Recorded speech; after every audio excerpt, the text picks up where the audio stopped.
Are GIFs and Instagram comments bothering you?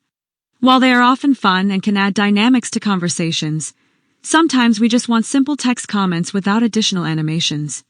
If you are one of those who prefer a calmer atmosphere in the comment section, I have great news.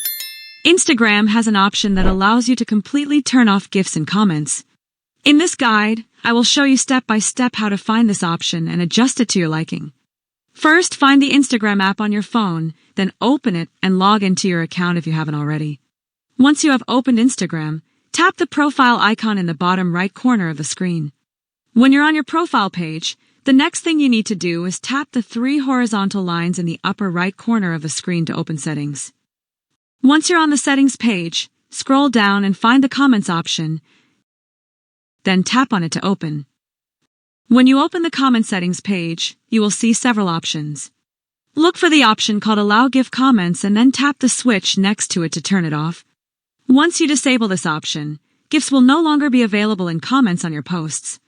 Now you can enjoy simpler comments without animations, and your followers won't be able to use GIFs when replying to your posts.